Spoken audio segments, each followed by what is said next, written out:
నమస్తే. ఏదైతే 22,000 స్కూళ్ళకి సంబంధించి రౌండ్ టేబుల్ సమావేశంలు గూడా జరుగుతున్నాయి. 22,000 స్కూళ్ళను ఎత్తేసి ఇంటిగ్రేటెడ్ స్కూళ్ళని తీసుకురావాలని జెప్పేసి కూడా రేవంత్ రెడ్డి నిర్ణయం తీసుకున్నారు. దీనికి సంబంధించి ప్రస్తుతం మనతో మాట్లాడడానికి బీఎస్ఎఫ్ఐ వర్ధన్ మనతో ఉన్నారు. వర్ధన్ చెప్పండి ఎట్లా చూస్తున్నారు? 22,000 స్కూల్ అంటే అది చిన్న ముచ్చట గాదు. మరి మీరెట్లా చూస్తున్నారు? అంటే రేవంత్ రెడ్డి గారు ఏం చేస్తున్నారంటే విద్యార్థులను చదువుకున్నటువంటి చిన్న చిన్న విద్యార్థులు స్కూల్‌కి పోయేటువంటి విద్యార్థులను అణిచివేసేటువంటిది కంకణం కట్టుకున్నాడు ఆల్రెడీ. దాంతో పాటు ఇంకేం చేస్తున్నారంటే ఇగ 22 స్కూల్ మూసేస్తే ఇగ జాబ్‌లెక్కడుంటాయి? అంటే మళ్ళీ ఇట్లా కూడా పెద్ద మోసమే చేస్తుండు. ని ఇప్పుడు ఎవరైతే ప్రభుత్వ ఉద్యోగులుంటారో వాళ్ళకి జాబ్సే రావు. జాబ్సే ఇయ్యనటువంటి తెలంగాణలో 22 స్కూల్‌లు మూసేసి 4,000కే కుదిస్తామన్నటువంటి మాటలు ఏవైతున్నాయో, ఆ మాటలన్నీ వెనక్కి తీసుకోండి. వెనక్కి తీసుకోకపోతే BSFI Bahujan student federation of India దీని మీద పెద్ద ఎత్తున నిరసన కార్యక్రమాలు తెలుపుతది. మీ గద్దె ఏదైతుందో ఆ గద్దెకు నీళ్లు వచ్చేటువంటి విధంగానే ఇయాల టీచర్స్ ఫెడరేషన్‌లు కావచ్చు, విద్యార్థులను కావచ్చు. ఊర్లలో కొన్ని స్కూల్స్ చూడొచ్చు. అక్కడ ముగ్గురు, నలుగురో 10 మంది స్టూడెంట్స్ కంటే ఎక్కువుండరు. మరి దీనికి సంబంధించి మీరు ఏమంటారు? పోస్టులేయమనండి. పోస్టులేస్తే అయిపోతది గదా! ఇప్పుడు ఉండలేరంటే మరి ఎడ్యుకేషన్ మినిస్టర్ మీ దగ్గరనే ఉంది గదా! పోస్టులేయండి. అది ఫిల్ చేయండి. ఏవేదైతే ఖాళీ ఉన్నాయో, ఆ ఖాళీ ఉన్నట్టు అంటే మీరు పోస్టులేసి ఫిల్ చేసేటువంటి ఆ శక్తి, మీ సామర్థ్యాలు మీ దగ్గరున్నాయి. అంటారు గదా! ఈయన పెద్ద పెద్ద మాటలు అంటారు గదా! విద్యాశాఖ వేరోళ్ళకిస్తే ఎక్కడ ఆగమైతాడో విద్యాశాఖ. అందుకే నా దగ్గర పెట్టుకుంటున్నా భద్రంగా. ఇక నేను సర్కారు బళ్ళని చదివినా అని అంటారు గదా! నువ్వు సర్కారు బళ్ళే చదివితే మరి విద్యార్థులు ఇయాల 22 స్కూళ్ళని ఎందుకు మూసేయాలి? ఎందుకు మూసేయాలని మేము అడుగుతున్నాము. దగ్గరుండండి. మేము క్లియర్‌గా చెప్తున్నాము. దగ్గరుండి కాంగ్రెస్ ప్రభుత్వాన్ని కథం పట్టించేటువంటి పనిలో మన రేవంత్ రెడ్డి గారు ముందస్తులో ఉన్నారు. ఇంటిగ్రేటెడ్ స్కూల్ కట్టిపిస్తే అందరిని సమానంగా చూస్తామని చెప్పేసి కూడా మాట్లాడుతున్నారు. అందరిని సమానంగా చూస్తాడటనా? సమానం అనే వర్డ్ కూడా ఉందటనా ఇందులో? సమానం అనే వర్డ్ మీరు మాట్లాడుతుంటే నాకు జోకేస్తుంది. ఇయాల మీరు సమానం మాట. వీళ్ళు అడుగడుగున అవమానించుకుంటా, ఉన్న ఊర్లను ఇందిరమ్మ పేరు మీద ఊలగొట్టుకుంటా, ఇయాల 22,000 స్కూలు ఈజీగా ఉండయి. 4,000 స్కూలే ఉంటాయి అనుకుంటా, ఈ ఓలోల బొమ్మలు సంబంధం లేని బొమ్మలు పెట్టుకుంటా తెలంగాణను అవమానించుకుంటా, తెలంగాణలో ఏ స్టేటోడో అవమానిస్తే స్పందించినటువంటి ముఖ్యమంత్రి రేవంత్ రెడ్డి గారు ఇక మళ్ళీ ప్రేమలు ఇవి అన్నీ ఎక్కడి నుంచి వస్తాయండి? అన్ని ఇక ఉత్త మాటలే. నరం లేని నాలుగే ఎట్లయితే మాట్లాడతారో గట్టనే మేము కూడా భావిస్తున్నాము. ఇవేం పట్టించుకోవట్లేదు మేము. మీరు గనుక ఇది ఏదైతే చర్యలు ఉన్నాయో తక్షణమే వెనక్కి తీసుకోవాలి. తీసుకోకపోతే ముందు ఎలాంటి పరిణామాలు జరుగుతాయో మీరు చూస్తారని ఈ సందర్భంగా నేను ఏది మీ ప్రధాన చెప్తున్నా. డిమాండ్? ప్రధాన డిమాండ్ ఏందంటే 22 స్కూల్‌లు ఏదైతే మూసేస్తాము, ఇక 4,000కే పరిమితం అన్నారో దాన్ని వెంటనే తక్షణమే ఆ వాక్యాల్ని వెనక్కి తీసుకోవాలి. ఇంకోటేందంటే ఇగ ఈ విచ్చలవిడిగా దందా నడుస్తుంది తెలంగాణలో.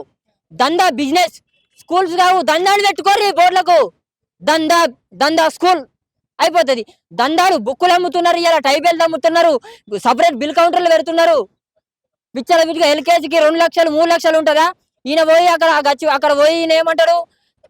స్కూళ్ళను ప్రారంభిస్తాడు. దేనికి సంకేతము? తెలంగాణ ప్రజలు ఇయాల ఏం చెప్తున్నావు తెలంగాణ ప్రజలకి? ఆ స్కూలు ప్రారంభోత్సవానికి వెళ్తున్నామంటే దేనికి కారణము? అంటే విద్యాశాఖ మంత్రి దానికి ప్రారంభోత్సవానికి పోయినరా బయ్, ఇక నువ్వే ఎంత అని ఈళ్ళు విర్రవీగుతాడు ఇగ. అంటే ఎట్లా విద్యా సంస్థలు మొత్తం ప్రైవేటీకరణ చేసే ఉద్దేశం ఉందా? ఖచ్చితంగా మోడీ అదే చేస్తుండు. మోడీ బాటలో ఈయన కూడా అదే చేస్తుండు. మోడీ అదే చేస్తుండు. సంవత్సరానికి 2,00,00,000 ఉద్యోగాలు అన్నాడు. ఇక కేసీఆర్ అంటే ఆయన లీకులు, టీఎస్‌పీఎస్సీలు అవన్నీ జరిగితేనే నేను ఫామ్ హౌస్‌లకు పరిమితం చేసిర్రు. ఇక ఈయన కూడా మరి నేను ఇక మరి వస్తాడు కావచ్చు తెలంగాణలో 2034 దాకా నేనే పరిపాలన ఉంటా అని ఒక భ్రమలో బతుకుతుండు.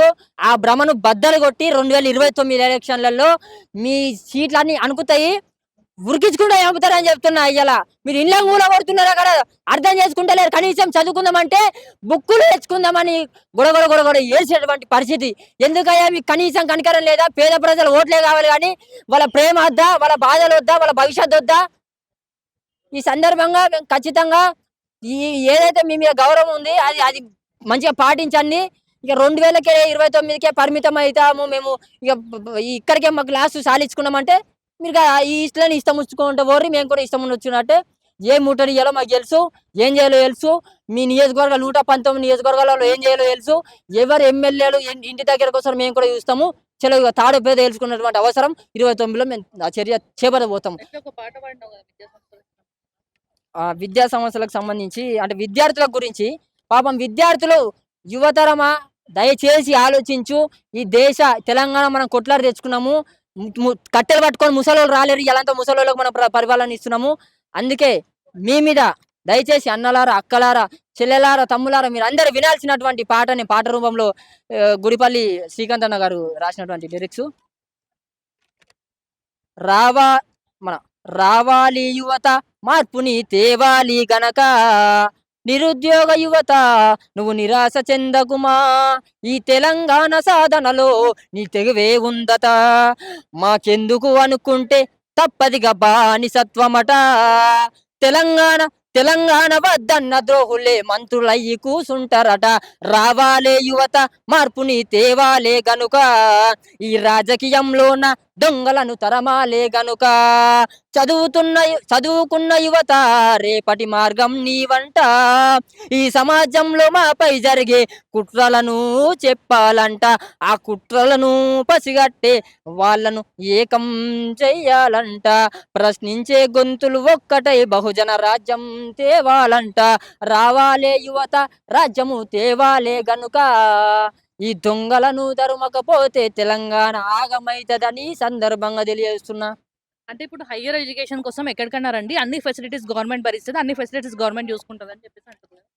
అన్ని ఫెసిలిటీస్ చూసుకున్నటువంటి ఏదైతే వాక్యాలు నిజమైతాయో నాతో రండి. కనీసం టాయిలెట్లు లేవు. మనకు టాయిలెట్లు అంటే ఇండ్లలో చెప్తారు. ఏం చెప్తారంటే ఎక్కడండి మరి వాష్రూమ్ మీకు ఎక్కడ అంటే, ఇక వర్షం వస్తే చెట్ల పొంట అన్న అని చూపెడుతున్నారు మా పోరగాళ్ళు అయితే.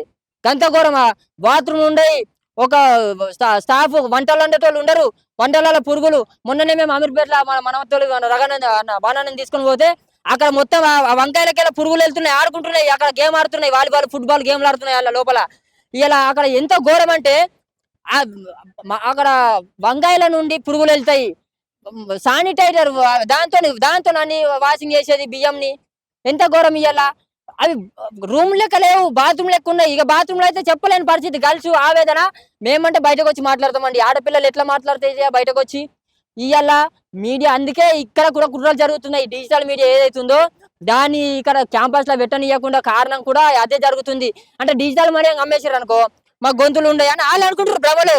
కానీ మేము వీడియోలు ఇళ్లలో ఉండి ఫోన్లలో వీడియోలు తీసుకొని మా డిజిటల్ మీడియా మిత్రులకు, ఇక్కడ వచ్చినట్టు వాహిని టీవీ వాళ్ళ అటువంటి మీడియాలకు అన్నిటికీ మేము పంపుతాము. మీరు ఆపలేరు. మీ తరమే కాదు తెలంగాణ, ఇది ఉత్తరప్రదేశ్ అనుకున్నావా? ఏదో మొక్కి అరే మొక్కురా కలాస్ ఇట్లా ఉత్తరప్రదేశ్ అనుకుంటారు. తెలంగాణ కొట్లాడి తెచ్చుకున్నటువంటి తెలంగాణ ఖబర్దార్ ఏమనుకుంటున్నారా? అధికారం అణిచివేస్తే మీ తిరుగుబాటు తీవ్రంగా ఉంటది అని బాబాసాహెబ్ గారు చెప్పిండు. ఆ అధికారాన్ని మీరు అణిచేస్తే మా తిరుగుబాటు కూడా తీవ్రంగా ఉందని వాహిని టీవీ సందర్భంగా చెప్తున్నారు.